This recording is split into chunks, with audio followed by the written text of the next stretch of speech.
Another night of violence in this part of Rio State. Protesters again clashing with police who used rubber bullets and tear gas to disperse the crowds. Attacking the bus was symbolic. This whole mass protest movement started over plans to put up bus fares by just a few pennies. But it spiraled into so much more. The mayor of Rio gave a news conference where he announced a climb down over bus fares, but accepted this wouldn't end the protests.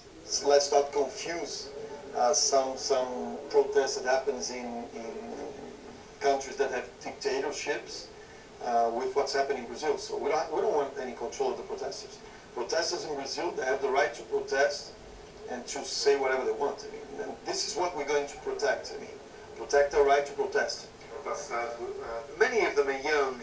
This group is campaigning for taxpayers' money to be spent on social programs rather than World Cup stadiums. People are dying in public hospitals. The transportation is terrible. People are taking 3-4 hours on the commute to the work on a daily basis.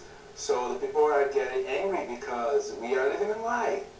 And we don't want this lie anymore. We want to talk and resolve this problem. I think that this generation, being the first generation that was born in a democratic country, is especially critical of our democratic institutions and wants to make them better and more participatory. So this is an interesting moment. It's when a lot of people who were born in the late 80s are coming of age, in a way, voting for the first time, participating in the political process for the first time, and they have found out that the doors of government are generally closed, and they want to open that up.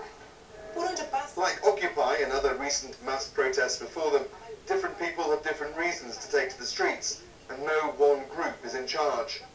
Protesters have been using social media to organize demonstrations, and they say they'll get hundreds of thousands of people out on the streets of Rio once again, marching here to the Maracanã Stadium ahead of the next game in the Confederations Cup.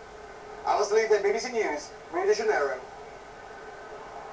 Well, we will be talking to the Brazilian ambassador to the UK in just a moment on this story. Is here sitting next to us, but there has been a development in our main news. We just had the publication of those 9 names from the Care Equality Commission over the apparent cover-up over Furness Hospital. They include, of course, the 3 individuals in charge of the organisation at the time, Cynthia Bauer, the chief executive, Dame Jo Williams, the chairman, and Jill Finney, the deputy chief executive.